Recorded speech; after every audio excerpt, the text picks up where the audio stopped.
As y'all have heard me say before, the most important part of planning any adventure are the snacks. And if you're looking for a delicious and nutritious snack that packs a real protein punch, crack into a good source of protein with tasty, healthy, wonderful pistachios. Each 1 ounce serving of wonderful pistachios contains 6 grams of protein, giving you over 10% of your daily value in that one serving. It's one of the highest protein nuts out there. And that's not all. Pistachios are also known for the fiber and better for you unsaturated fats, which may help keep you feeling fuller longer. Best part, wonderful pistachios come in a variety of flavors and sizes. Perfect for enjoying with your family and friends or taking them with you on your summer adventures for those snacks we're talking about. So whether you're dropping off the kiddos or running between meetings or about to climb a mountain, fuel up with a healthy and tasty snack. Wonderful Pistachios will be your new go-to. You can check them out at wonderfulpistachios.com and learn more about how these little green wonders can power up your day.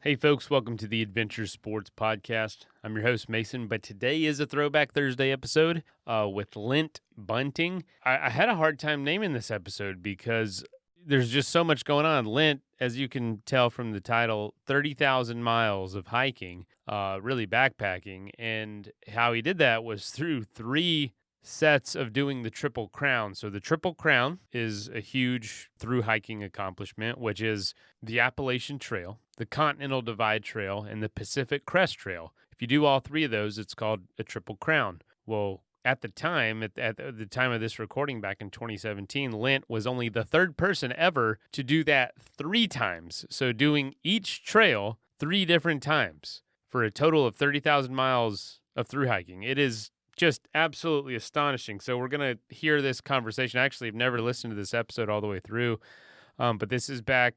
Kurt's doing this one. Like I said, 2017, episode 327, I believe, originally. And we're featuring it today, and it's going to be great. Give you some inspiration for when the weather warms back up for those of you who are in cold climates, and for those of you that are in the heat, get out there and get some hiking in. So yeah, episode 991. Here we go.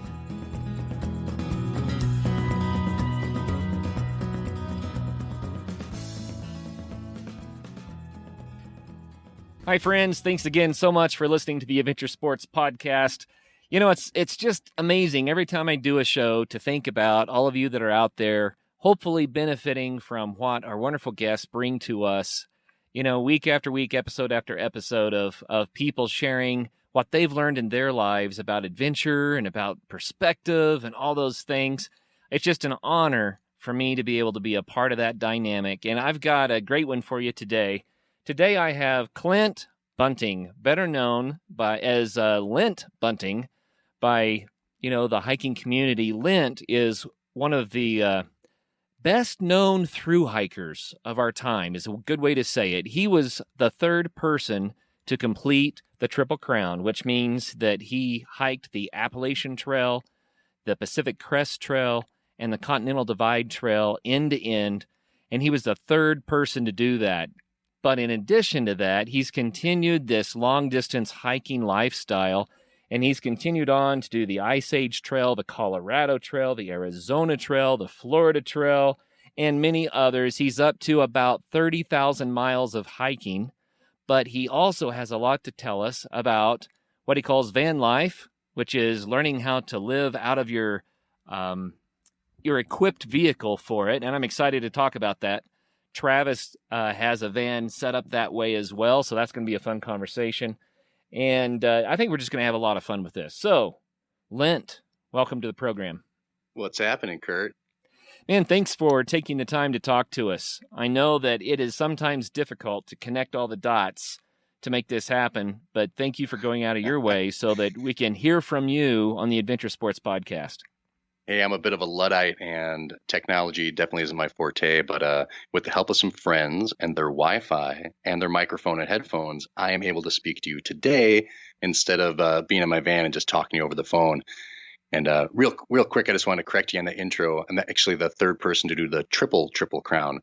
So, uh, Ah, my yeah, goodness. yeah, I think there's like 200 to 300 people who have actually hiked the Triple Crown, but there's three of us now that have done Appalachian Trail 3 times, Pacific Crest Trail 3 times, and the Continental Divide Trail 3 times, which lets you know I probably need a new hobby. Well, it's funny because I was thinking, well, 30,000 miles. I listed all these trails and I said 30,000 miles. So he's got some other walking in there somewhere. That's Yeah, it. The triple, no, triple. So that's yeah, 9 through hikes of the long trails. correct. Yeah, and then there's a handful of others, like you mentioned. Speaking of the long trail, have you done that one? I have not done the long trail. That's one of the trails that's definitely on my list, along with the Pacific Northwest Trail, Hayduke Trail. There's some other routes I'd like to explore. I just got so focused on doing the big three, as we call them in our community, that yeah, I got plenty of time left. I'm going to keep going for it though. Cool. Very cool. So why do you hike? I mean, you are the through hiker. And I just got to ask straight out of the chute, what motivates you to do that?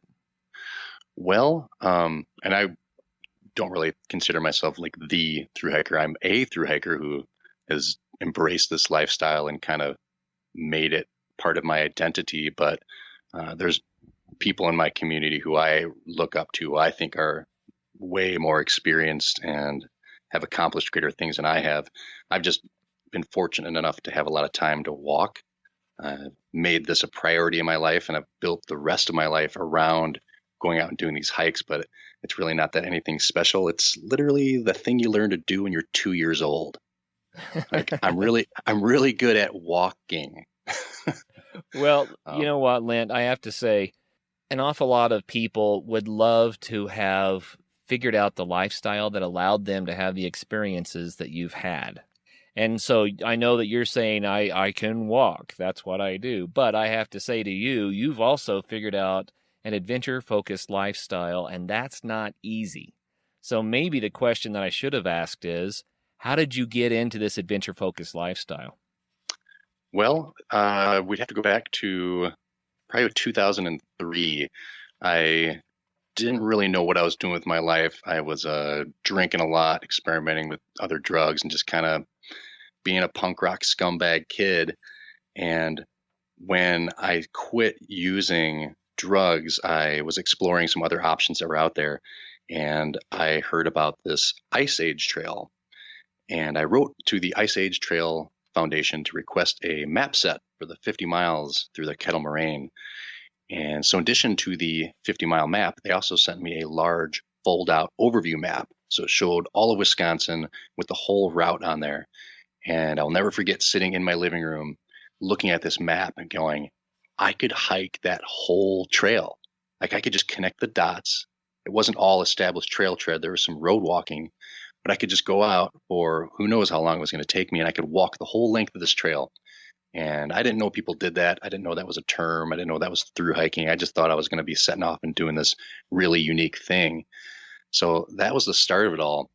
And I just went to a gear store, and between that combination and a little bit of Goodwill gear, put together my kit, set out with some paper maps and big leather boots and a huge backpack, all the stuff people traditionally bring before they've kind of learned how to efficiently through hike. Right. And I did it. And it took me 52 days, and I was in pain almost the entire way. I had blisters from day 1 till day 52 every single day, plantar fasciitis, all the ailments that people usually get. Like I had all those things, and there wasn't a community out there. No, the Ice Age Trail's kind of lonely. Yeah, I was, if memory serves, and I could totally be wrong with this, I think I was like the 11th person to through hike it at the time. Uh, I I do know that that year in 2003, there was only one other through hiker out there. I never actually met him on trail. He was 2 weeks behind me. So that whole time, I never saw any other hikers. I only saw one other backpacker that whole trip. The only exposure I had to people was when I'd go into town to resupply. So Mm. I didn't have other people to kind of look at and learn from and see that maybe I should change up the gear I was using. I was just winging it. But you did So it. So that was your first big hike then, the Ice Age Trail. yeah, it was. That was my first love. Wow. So what was your second? And then we need to contrast the two because I know that your second was going to be more where the community is. Sure. So my second long distance hike was the following year, 2004. I set out for the Appalachian Trail. So on the Ice Age Trail, my base weight, and when I say base weight, I mean everything excluding consumables like water and food. So my Right. base weight would be my shelter, my cold weather gear, my rain gear, my stove, all that jazz. On the Ice Age Trail, my base weight was about 35 pounds. So setting out on the Appalachian Trail the following year, I had done a little research. I had read Ray Jardine's book, Beyond Backpacking, which if you haven't read that, it's kind of the Bible for ultralight hiking. And so on the Appalachian Trail that year, I started out with a 22-pound base weight. So for that time on that trail, I got a lot of looks from people because my pack was so much smaller than everyone else's. Mm. But even, looking back at it now, I'm like 22 pounds. Holy cats, that was still enormously huge. But that was my second through hike. That was the 2,184 mile, roughly, Georgia to Maine Appalachian Trail through hike. Awesome. And in that through hike, then you had done more study and more preparation, and now you were the light packer at that point. Yeah, I was starting to move into that direction. I was hiking in sneakers instead of boots. I had a simple sil nylon tarp style shelter in lieu of a big, enormous four-season shelter. And I was cooking on a homemade beer can stove that burned denatured alcohol instead of carrying the traditional MSR Whisper Light stove. So I had picked up a few little tips and tricks from Jardine's book, but I definitely didn't fully embrace the ultralight philosophy because I wasn't experienced enough with it. Sure. I hadn't actually seen it in use. I hadn't, it's one thing to read about something in a book. It's another thing to meet someone who's using these practices and realizing, hey, if they're doing it, I could do that too. Well, for our listeners who aren't familiar with it, what is ultralight?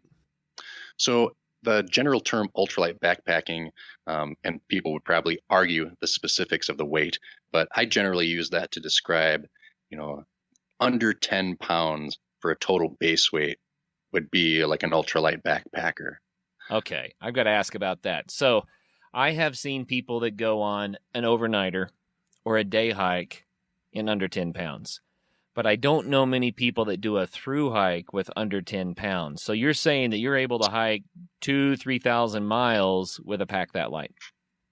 For sure, because all the gear that you need for one overnight is pretty much the same gear you're going to need for 150 overnights. You still have to carry a shelter. You still have to carry rain gear, warm clothes, a way to cook your food. You need to carry all that thing. So the only difference really is how much food you're carrying, how much water you're carrying. That's the only variable that really changes whether it's a one night or 4 months on trail. Right. And I have to tell you, I'm a light backpacker, but I've not managed to be the ultralight backpacker yet. I don't know what my base weight is, but I'm still probably around your 22 to 25 pound mark.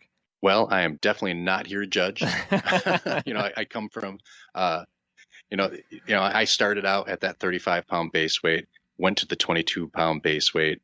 As I continued through hiking and learned more from my peers, I picked up more from meeting people like Scott Williamson, who was somewhat of a famous ultralight backpacker on the Pacific Crest Trail. Through meeting those people and learning what they did, stopping to chat with them, take their advice, experiment with what works for me, and always a student, right? It's like anything else in life. If you think you know it all, you definitely don't. And at this point in my life, when I go out on a through hike, depending on the trail, my base weight's going to be around 6 pounds. 6 pounds. Describe that to us. I think that there are a lot of people that their jaw just hit the floor. They're thinking, okay, I went backpacking and it was 50. I had 50 pounds. So how do you do 6? So I'm looking at every piece of gear that I carry with a very critical eye. And if you see the progression over the years of how light my backpack's gotten, it's runs a similar axis with how much experience I have. So I know what my comfort level is, and I know what I need to be safe, comfortable, and enjoy my time outside. Also, on a through hike, I'm not really doing what a traditional backpacker would. Most people will hike for 5 to 10 miles and they'll stop. Maybe they'll go fishing, maybe they'll read a book, maybe they'll make s'mores or hang around their campfire. I'm definitely not doing that on a through hike.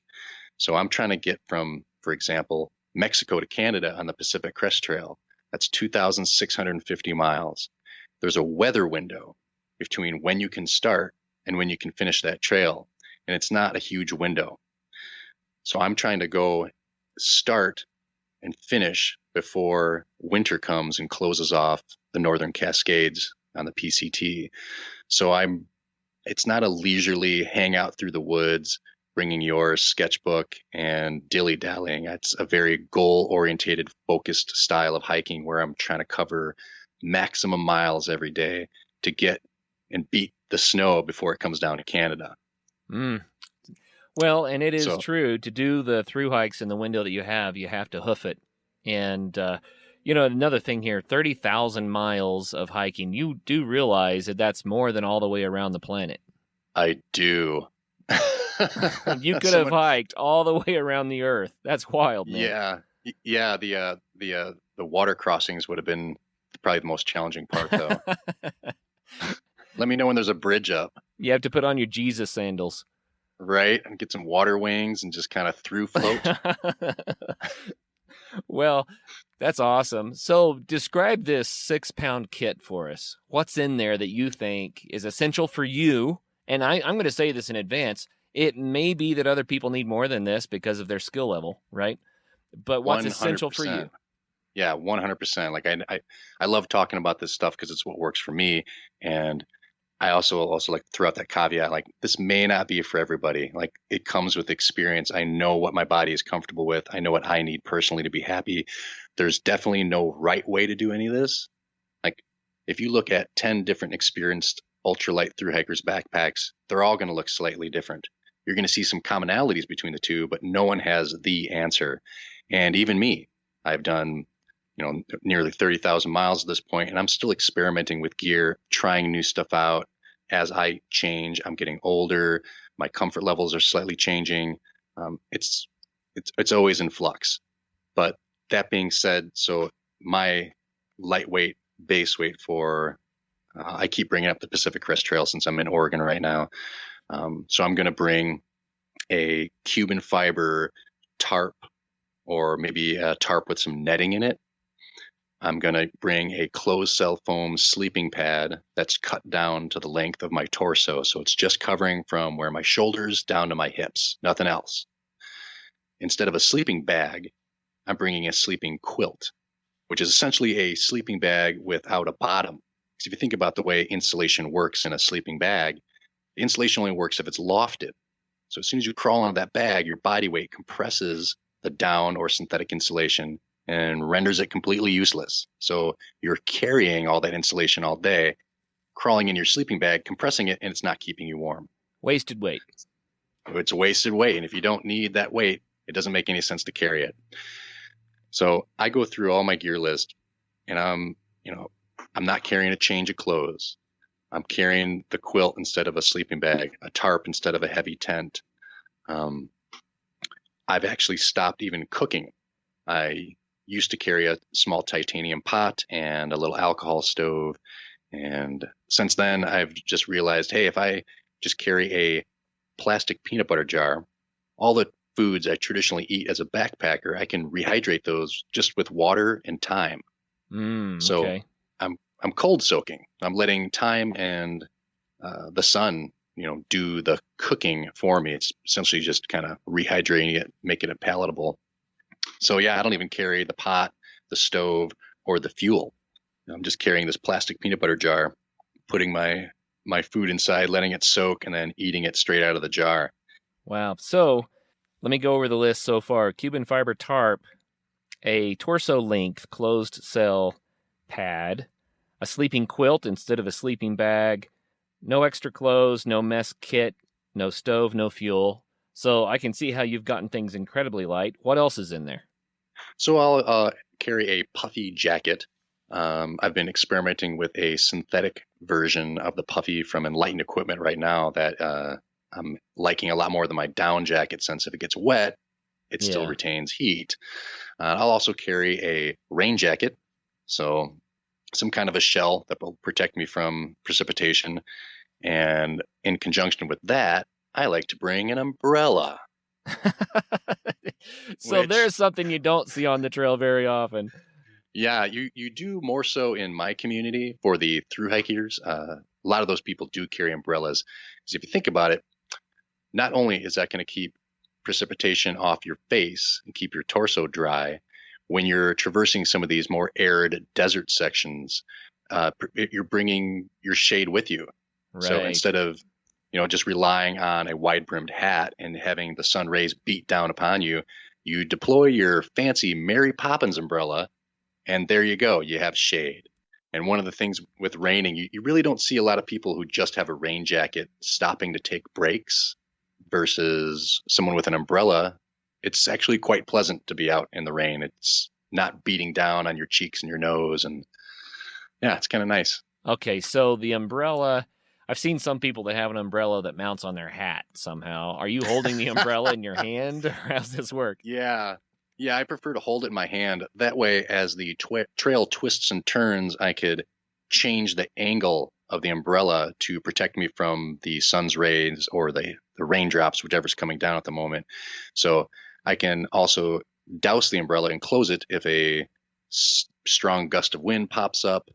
I can also move it around brush as I'm going down the trail. I prefer to just hold it in my hand, and the whole umbrella weighs like 8 ounces. So every 5 to 10 minutes, I'll just switch hands, which also has the benefit of keeping my hands above my heart. So the blood isn't just pooling in my hands if they're like swinging down by my sides. Oh, yeah, that keeps the swelling in your fingers down, I'm sure, and gives a little extra blood for the rest of the body. Sure does. And it makes for some really hilarious photo opportunities when people see you on trail. Hey, dude, did you know it's not raining? Right?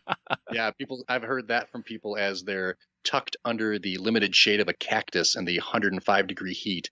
And Well, did you tell them it's not an umbrella, it's a parasol? I haven't got quite to that point, but maybe on the next hike, I'll increase my vocabulary. Well, that's awesome. So is that the full kit? Is that it?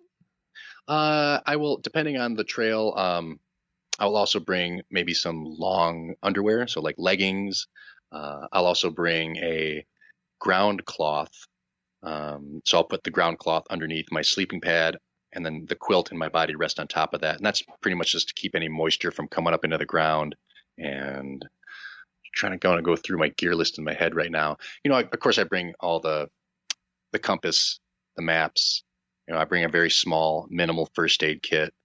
I bring in a small 1-inch blade knife so I could open up packages that I've mailed to myself or remove a splinter.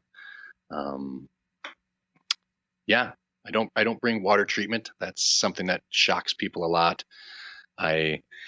Depending on the trail again, I will bring a small Visine dropper full of bleach and put 2 drops per liter if the water is exceptionally bad. I'm thinking cow tank on the Continental Divide Trail where cattle are actively defecating in the water source. Yes, yes, I will treat that water source.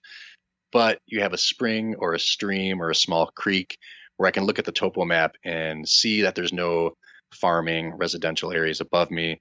I feel comfortable drinking freely from those water sources. And I've been assured by people much smarter than I that you cannot build up a resistance to things like cryptosporidium and giardia. But I've been doing this a long time, and I have not yet once gotten any kind of sickness from it. So I don't necessarily recommend people do that, but that's what I do. Well, it's funny that you bring that up. I treat my water. That said, I didn't treat my water until I was 18 years old or older. And I drank from creeks and streams and springs, all over the place. I can't say I never got sick because I did once, and I got really sick, and I looked back on it years later and said, maybe that was Giardia. It had all the right symptoms and the right duration. And it made me think, I wonder if I built up a resistance because I let it go its full course. Right. You know what I mean? But I don't know. It's hard to say. It really is. I think there, like everything else in life, there's really no answer. There's no like correct way to go about your life. And my immune system may be stronger than another person's. So that's why I don't like to tell people like, hey, you don't need to treat your water. That's what I do, but I don't really suggest that.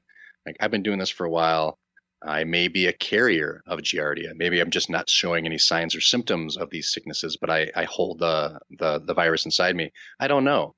But what I do know is that most people seem to be getting sick on trails like the Appalachian Trail, where they're coming in way more contact with other hikers. Right. And what I suspect that most of these cases of intestinal distress come from things like shaking hands, sharing food, touching trail registers, all while people have not washed their hands after having a bowel movement.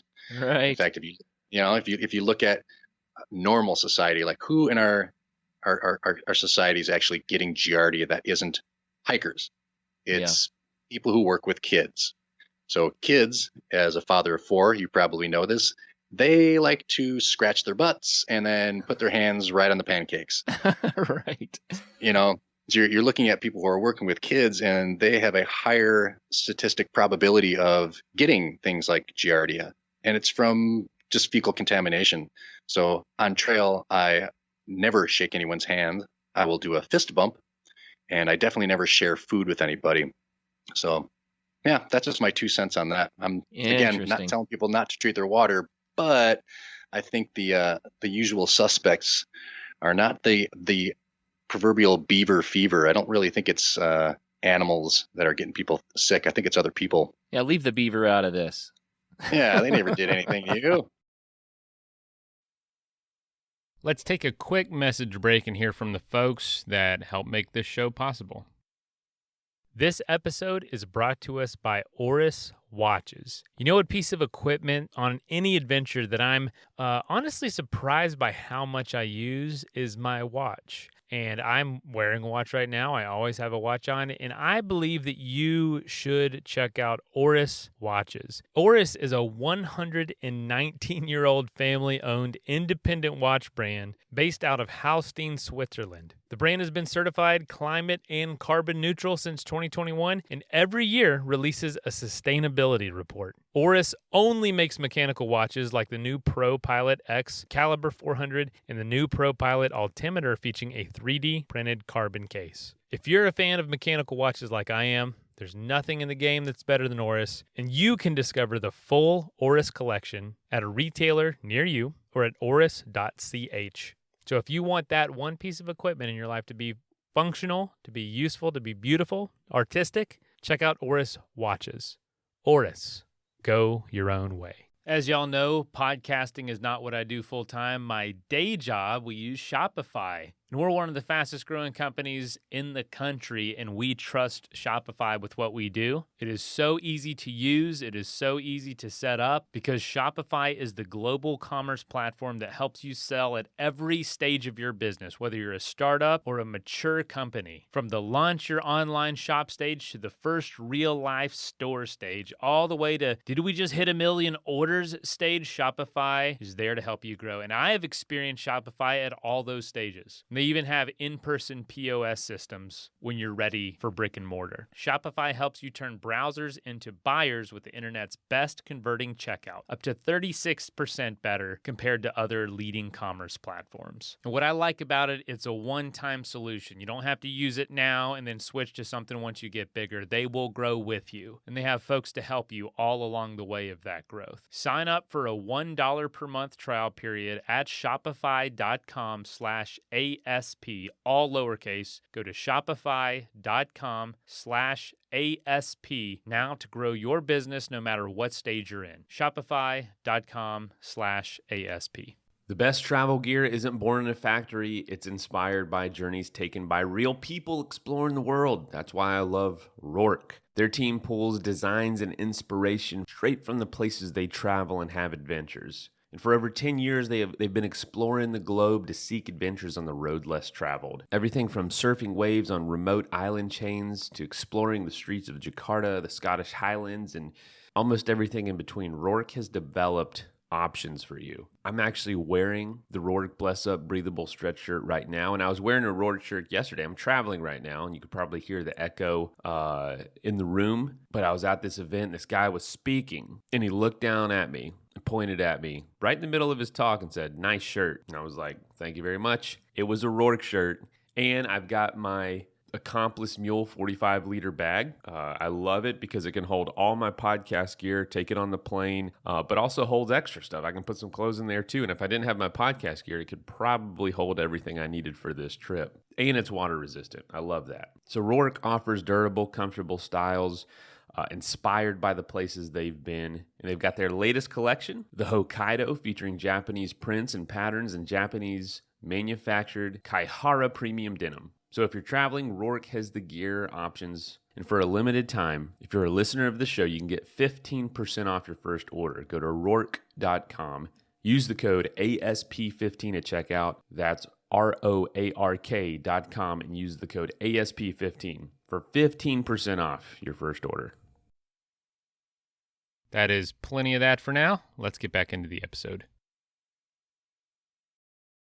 You know, when I was in Kenya, we did treat our water there, followed the World Health Organization guidelines, and the local people would come to us, and they finally got to know us well enough that they said, "Why are you doing that? What is the point?" And they just kind of laughed at us, thinking we were being paranoid. And I finally told them, I said, "Listen, you guys have built up a tolerance to this that's remarkable. And so you're stronger than we are. We're weak. If we drink the water without treating it, we don't have that tolerance yet." So, and I didn't go on to say the next part, which is our infant mortality rate is a lot different than yours too. And I want to bring that up because there are waterborne diseases like cholera and other things that kill a lot of children. And the ones that survive are the ones that have the immunity. And so I guess the point of that is you have found a risk factor that you're comfortable with and it's working for you. And I kind of like the idea of it.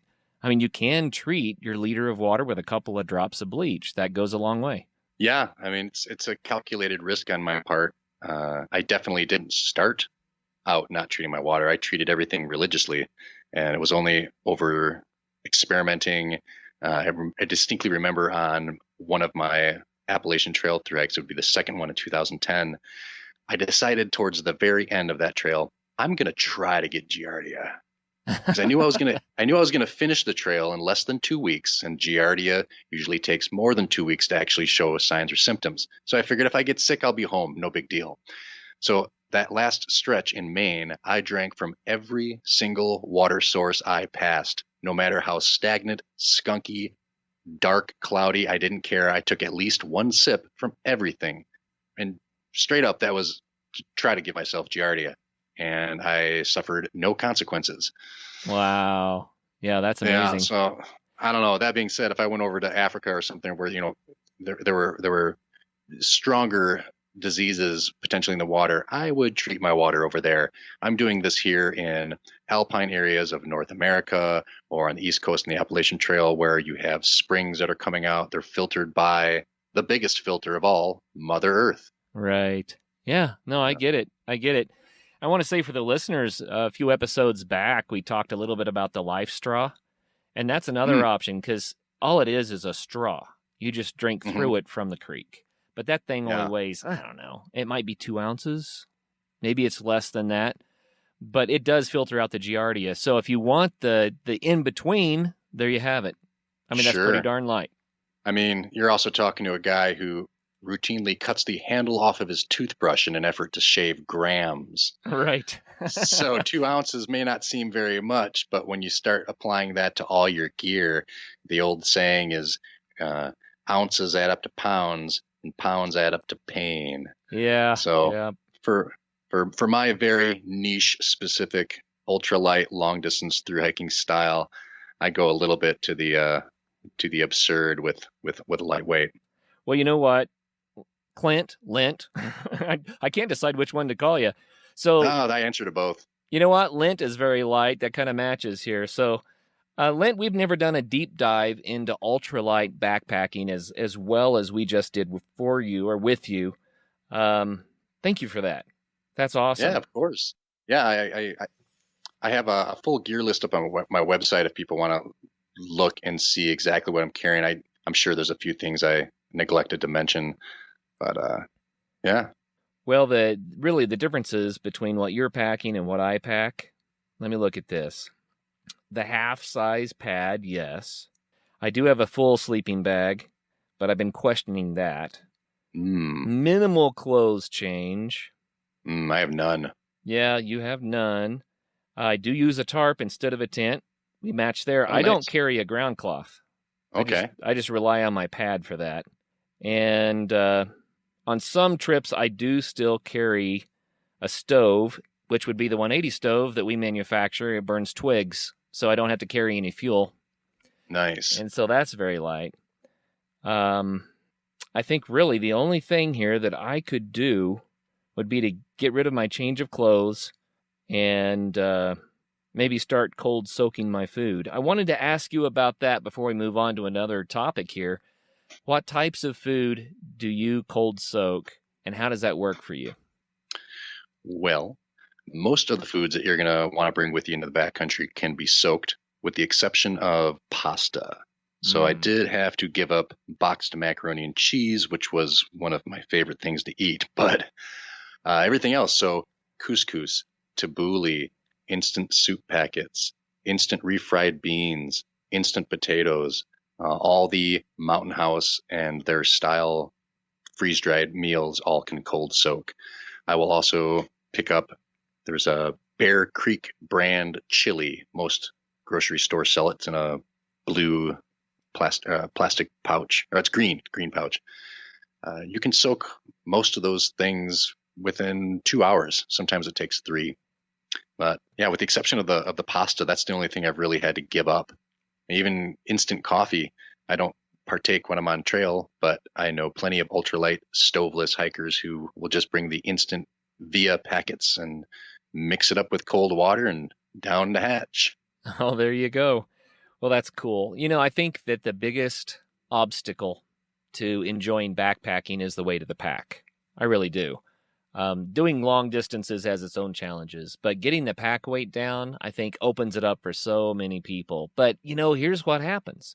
They look at sleeping under a tarp and they start thinking about fighting bugs and mosquitoes all night, and that they like being kind of inside of that cocoon of a tent so they feel safer, or whatever it might be. It's just their own comfort level. And so they start to hedge and say, well, I got to have the tent, you know, and then that just keeps on adding weight. So I don't know. Everyone's got to find their balance, huh? Definitely. And there are still tarp-style tents that have very minimal footprint using lightweight materials that do offer full bug netting. And depending on the trail, the time of year, I will bring one of those, because if, say, Oregon on the PCT, when the mosquitoes are out in July, I've done it under a tarp. It's not pleasant.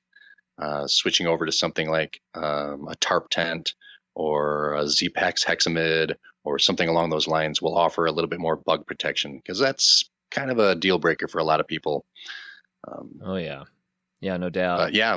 But being out there with a lightweight pack, it not only, I feel, enhances your experience, your connection to being outside. You're not burdened with this huge, heavy pack that's making you stare at the ground as you plod along the trail, and you can't wait to stop and take this behemoth load off your back. With an ultralight pack, you're just kind of strolling down the trail. Most people who see me on the long trails, they don't even realize I'm through hiking. Yeah. They see me bounding down towards them. I usually hike in a button-up synthetic shirt with running shorts, sneakers, and then on my pack, they usually can't even see my pack from the front because I don't have a hip belt. I just have 2 shoulder straps. So it's essentially looks like a day pack. Right. And people, they get really confused. Hey, where's your car? I'm like, I don't know. Oregon, maybe? Uh, I walked here from Mexico, and they're just, where's all your stuff? Well, I have everything I need. That doesn't make any sense. Well, check out my website. I can assure you this is everything I need to be safe and comfortable. Oh, I love But it. also like I think of young kids who are their first exposure to the outdoors is a traditional heavy load. Oh, Kids yeah. aren't going to like that. Like if you want to turn off a kid to being outside and being in the woods, camping, hiking, climbing, like put a huge load on their pack and give them big leather boots that give their feet blisters and make them sore. They're not going to like that. And again, and even with older people, I've seen out on trail, maybe a man or woman in their 70s with a traditional backpacking load, and all I can think of is like, why? I want to stop and help you, and you're already out here with age against you. Like we all get older, and it doesn't get any easier. The knees and back, I mean, myself included, I'm starting to feel that effects too. But with a lighter weight gear, you can get out there and still have the same experiences, but not beat the crap out of your body. Yeah, and why not? There is one question about it that I'm sure other people have asked, but I have to. Your setup does have some protection from the elements, but if you get caught in the unexpected Arctic blast, then what do you do then? So there's only been one, maybe two times where I really questioned my decision to go as ultralight as I do. And I'm thinking of a particular moment on the Continental Divide Trail going through the San Juan Mountains where you're at 12,000 feet for extended periods of time. Yep. And I had a thunderstorm / ice storm that turned into a snowstorm. That was one of the scariest experiences of my thru hiking career, where the lightning and thunder were simultaneous directly over top of my head.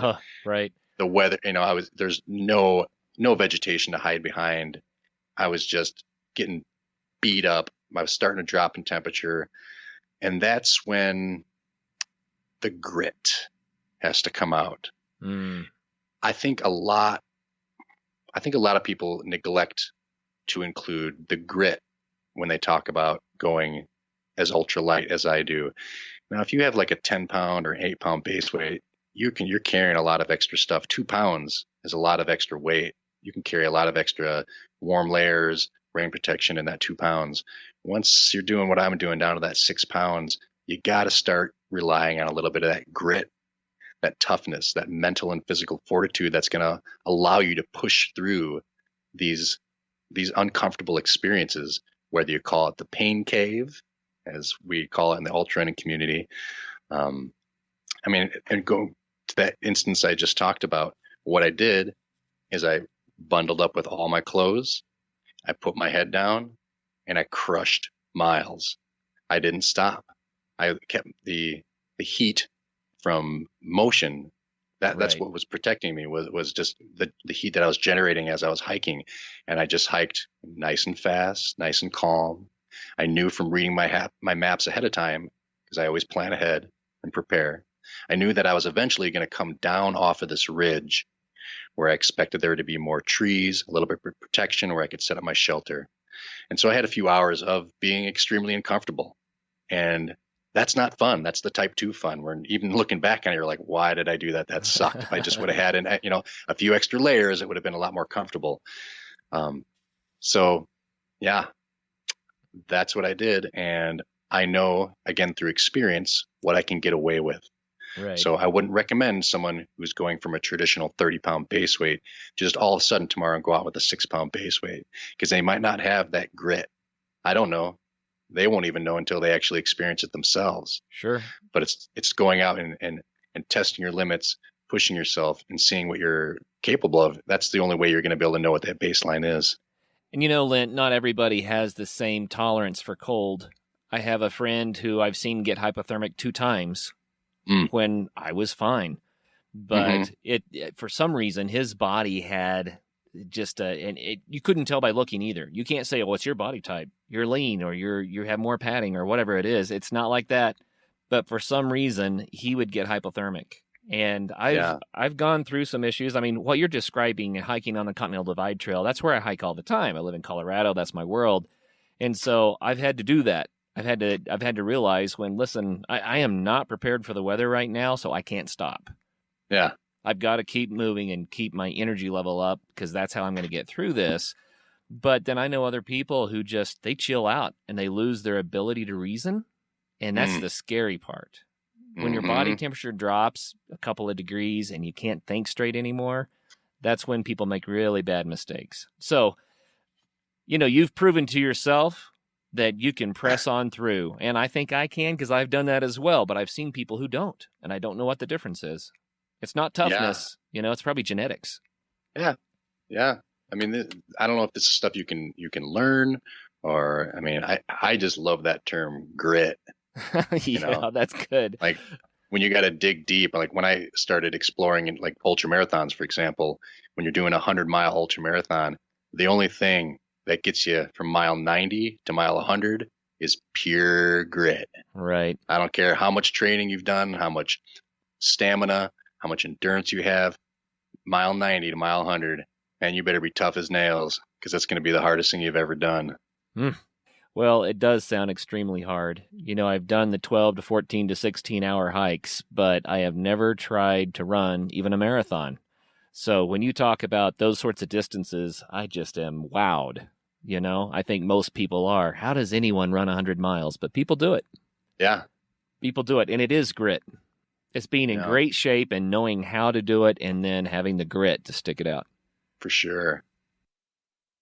Well, let's talk about van life a little bit, man. I would love to continue talking about through hiking and backpacking. Maybe we can come back around to that, but I want to get your take on van life.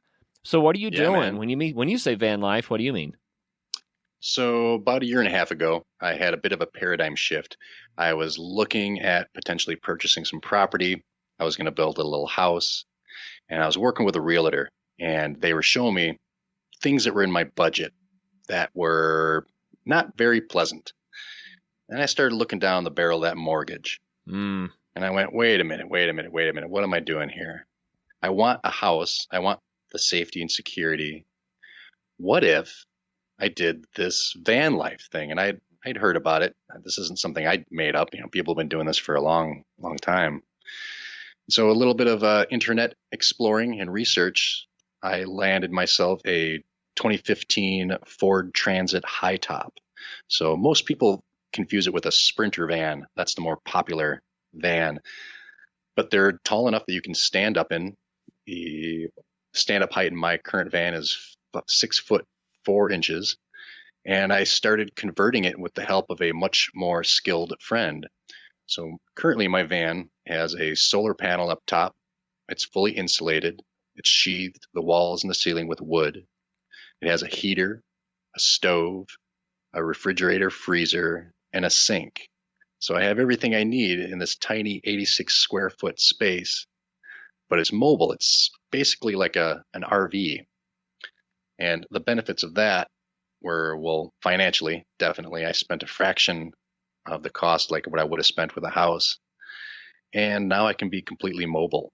So if I want to be a snowbird like I did last winter, instead of having to deal with the cold Oregon winter, I just drove down to Baja and cruised around Mexico for a bit.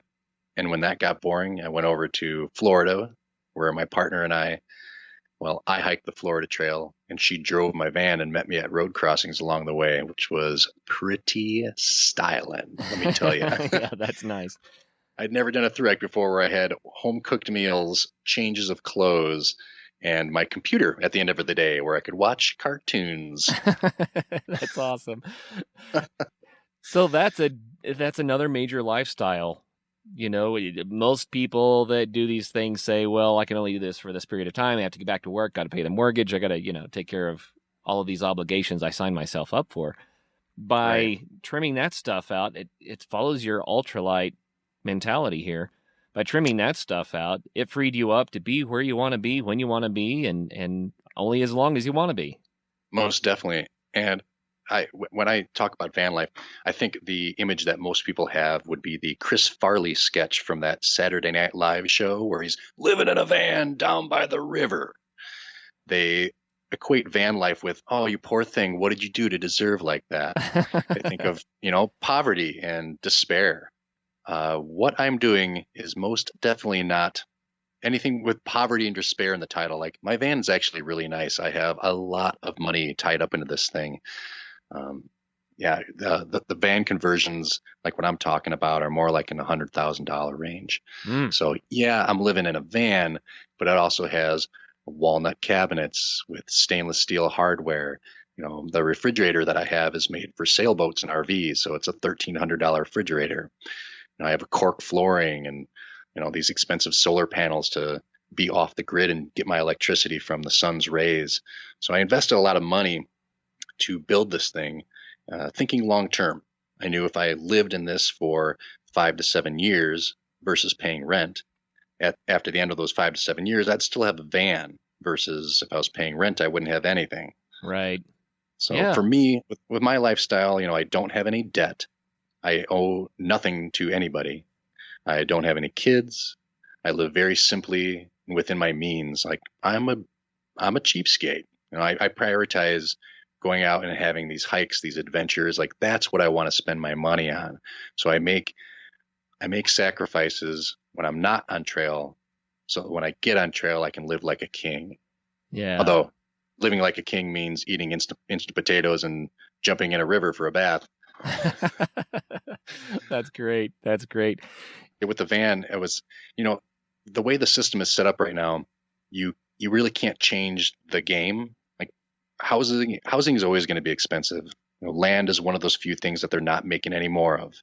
And as population increases, it's just going to get more and more expensive to purchase land, houses, and whatnot. So I couldn't change the game. But with the van, what I was able to do is change the way I played the game. So I just kind of tweaked or hacked the rules. So I built myself a house that's on wheels. So I don't have to pay property taxes. I don't have a lot of the repairs associated with home ownership. There's still repairs because it is a vehicle and things go wrong. I got to change the oil and pay insurance on it and fill it with diesel fuel. But it's simpler. So didn't change the game. I just kind of tweaked the rules a little bit.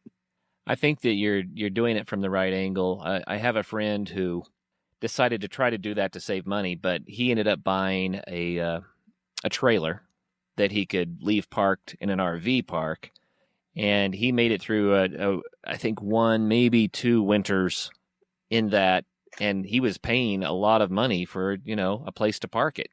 And Sure. he eventually said, it just wasn't worth it. He bought a house and joined the rest of the world. But the way that you're doing it, you can avoid those expenses, and you're still going pretty darn light. You don't have a 24 or 30-foot trailer that you have to drag around and leave somewhere. No, man, this thing's super small. It blends right into the scenery when I'm in urban environments. Most people assume it's an electrician or a plumber's vehicle when it's parked out front. So I can just park anywhere. In fact, one of my favorite things to do is park in the really, really nice parts of town. Not only are you less likely to have someone come knocking on your door, like a criminal or a derelict, but I kind of like waking up in the morning and making coffee and watching everyone go to work. And they're in a $1 million house and they have a really nice $80,000 car, and I'm making French press coffee in my van, going like, well, I hope I can make it in time for yoga. That's fun. That's fun. Let's take a quick message break and hear from the folks that help make this show possible. That is plenty of that for now. Let's get back into the episode. So my co-host Travis, he recently decided to try this out a little bit, just kind of as a side thing, mostly just for camping and to get him close to where he wants to do his adventure sports. So, he and his wife have a house and all that kind of stuff, so standard. But he got a GMC Safari.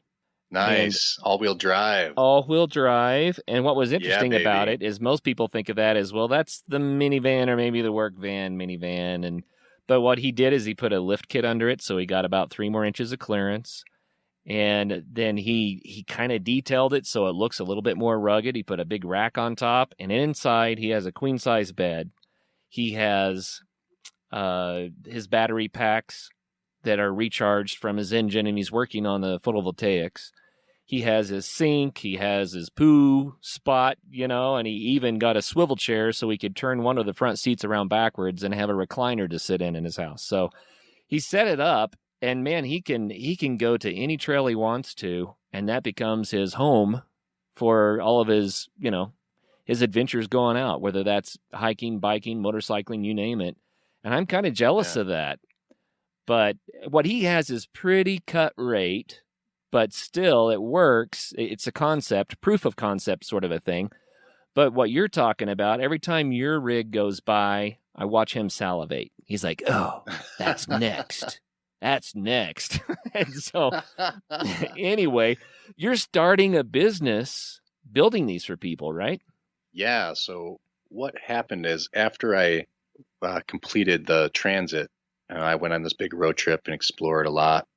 And what happened is I had a lot of people coming up to me at parking areas or, at the gym, and they knew what was going on enough to know that was a conversion. And when I opened the doors and they'd seen what I did to that with the help of my friend, the quality of the craftsmanship, the nice wood, stainless steel, they wanted to buy it.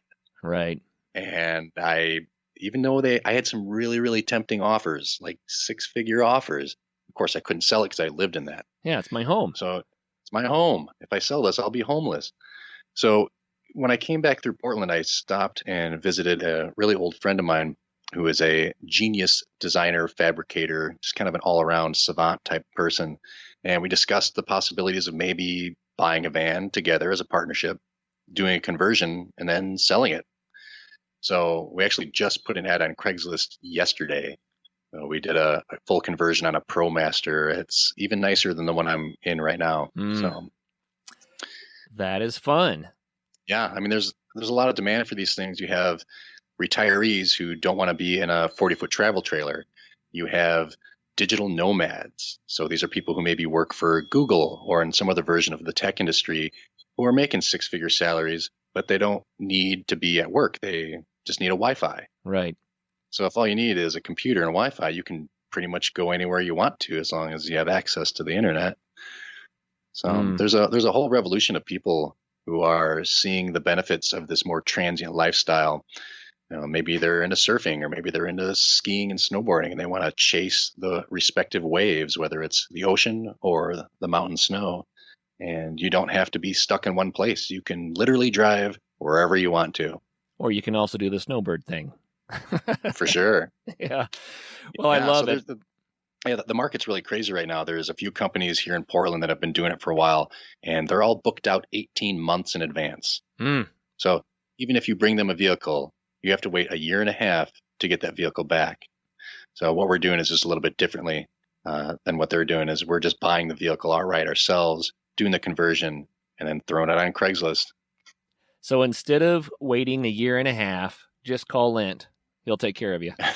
Yeah, we're only doing one at a time though. So I figure we'll probably do a few of these every year, just enough to, we're not going to get rich doing off this. It's more of like a hobby that's going to pay some of the meager bills. But it's fun. I'm essentially hanging out with my buddy, working on vans, playing music, cracking jokes all day.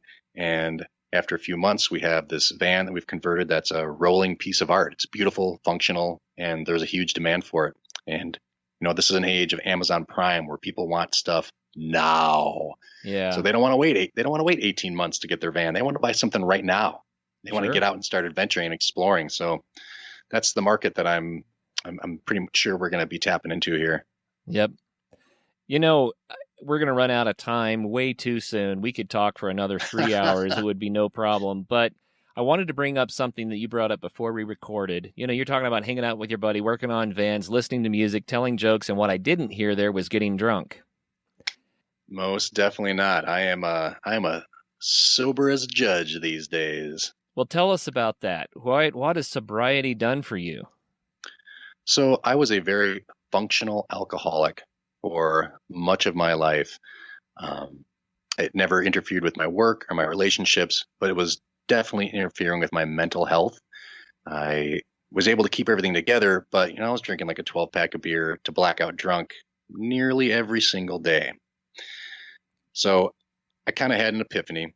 And I don't want to take up too much time. There's a little bit of plant-based medicine involved with that epiphany. But I kind of came to this moment of self-realization where I saw what excessive alcohol intake and the abuse was doing to my brain and my body. And I made the conscious decision, like in the 20 years that I've been drinking alcohol, I drank a lifetime's worth. So I simply ran out of beer credits. So I quit. And yeah, it's been challenging. I mean, that's how I socialize. That's the lubricant that gets people talking. That's what you do when you're at parties or hanging out with your friends. It's so ambiguous in our culture. Alcohol is a part of everything.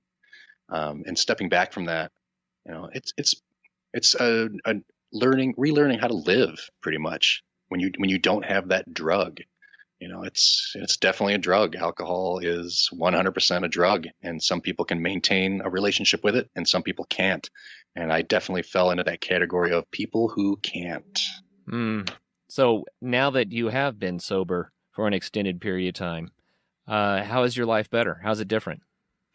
Well, in the year and a half since I've quit drinking, I've become a much more happy, pleasant, and grounded person.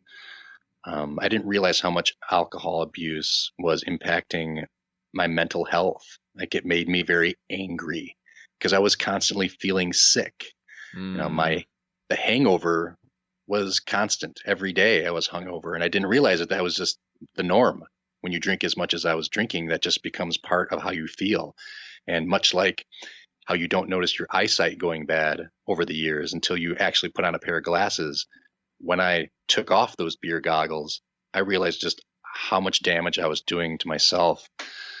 So yeah, I'm excited I'm a year and a half sober now, and there's no way I'm ever going back. Like, my level of contentment has skyrocketed with sobriety. And also I was at first reluctant to share this publicly. There's a lot of stigma associated with substance abuse.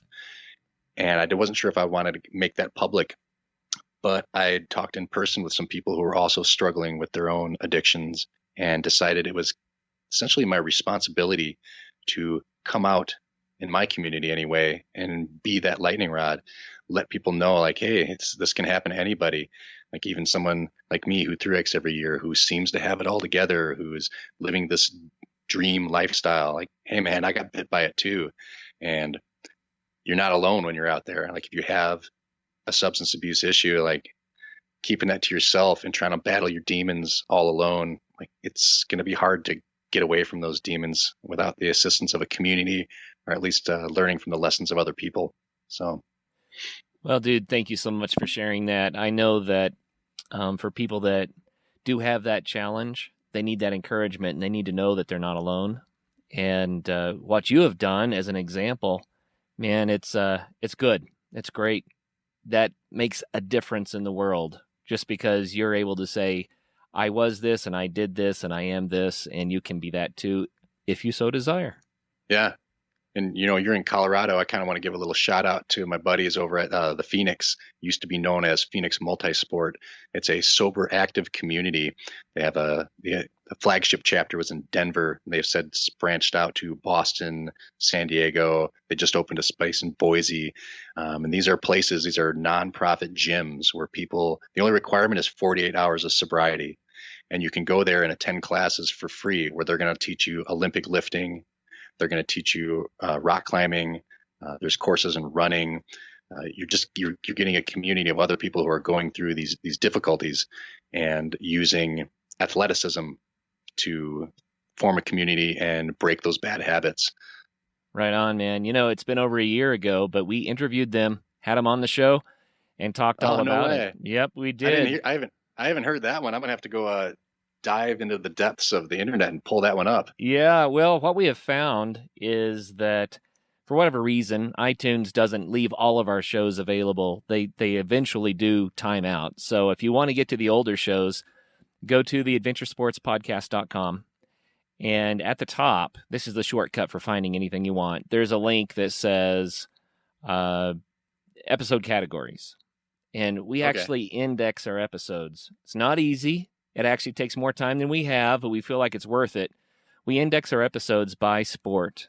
And so you can go into that page and choose any sport you want to learn more about, and there will be a dozen or more episodes where you can learn from the masters in the field, about the sport. But you can also search by title or by subject. Just hit Control Find, right? Control F, and type in Phoenix Multisport, and that episode will pop right up.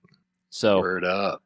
Yeah. So I just want everyone to know, we for a while there, we got lagging behind. We didn't have all of our episodes indexed, but we are caught up to within a couple of weeks now. So if you go to the episode categories on our website, you can get to all of that treasure trove of knowledge that people have brought to the Adventure Sports Podcast. So it's there. It's a resource. Use it. And you can even go and find the one about the triple clowner. The triple clowner. Yeah, man. I try not to take myself too seriously, and so I don't expect anyone else to. I'm just trying out there, live my life the way I want to, have fun, cause no harm to anybody, and that's the message I always try to tell people is like, there's so many different ways to live your life. There's no right way. There's lots of wrong ways. If you're unhappy with your life, that's one of the wrong ways. If you're infringing on other people's freedom, that's one of the wrong ways. But if you're happy, if what you're doing brings you joy, if you can wake up every day and be stoked about what's ahead of you, like you're doing something right. And that's all I'm trying to do. I'm figuring it out every day. I'm always a student. I'm trying to learn from others people. The sobriety is something I've only been dealing with for a year and a half. It's just another step in my personal evolution towards the goal. And the goal is happiness. Yeah, man. Right on. So, man, that's such a perfect closing sentence right there. But I have to ask one more question. Sure. This long distance hiking has been a major part of your life. And just kind of wrap it up for us. What's it done for you, and what might it do for others? So the long distance hike, while is often a solo endeavor, it's you out there with your backpack cruising through the wilderness. It reawakened my faith in humanity. As you're out there with other kindred spirits, people who put aside jobs, responsibility, the things that our culture tells us that we need to focus on. And instead, they focused on something else, this arbitrary goal of walking from point A to point B on a long distance trail. And whether you actually make that journey in one complete hike or not, like that's not the point. The point is that you're actually going out there and trying to do something. And some people are going out there to heal. Some people are going out there to prove something to themselves or others. Some people like me are going out there because they don't even know what else to do. But meeting the people along the way, you're going through these communities as a homeless person. You roll in there, you got your backpack. Men usually have beards. The girls have their legs are all hairy, and we're all covered in a trail patina, as I like to call that layer of dust that likes to stick to everything when you're out there for extended periods of time. But you're rolling through these places, and for the most part, you're welcomed with open arms. And these are people, especially I live in a little bit of a bubble. Most of my friends are outdoors people. There's definitely more of a progressive liberal bent to the politics. And then I go out in the CDT, and I'm going through these small, rural, oftentimes very, very right-wing areas where if you read the newspapers, we're supposed to hate each other, we're supposed to fight. There's all these divisions.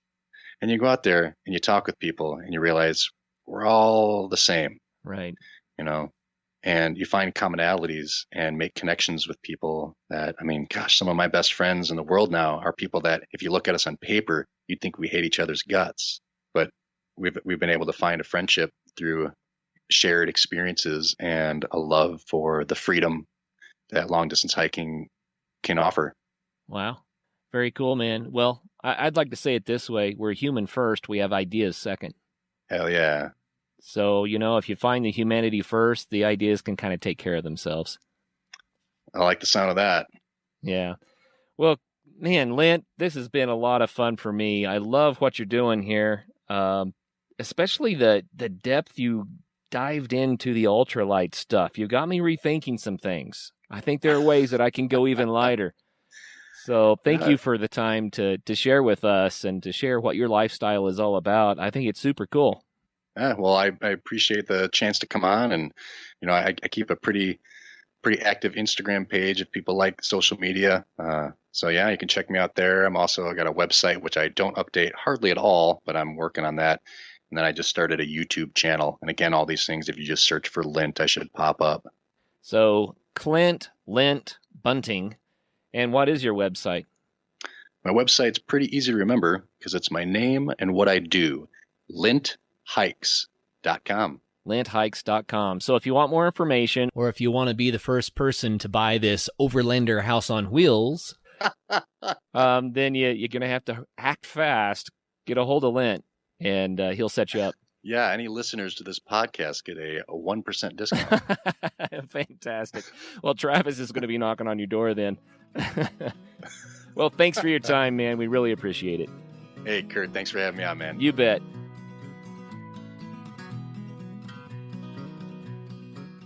First of all, thank you so much for listening. It means the world to us that you choose to listen to the show. If you'd like to help us further, you can leave a review on iTunes, share us with your friends, your family. It goes a long way to growing the show. You can also support us financially through patreon.com/adventuresportspodcast. Link is in the show notes. And also, if you have an idea of who could be a good guest for the show, we're always looking for people to tell their story about the outdoors or adventure. So if you know someone, please reach out.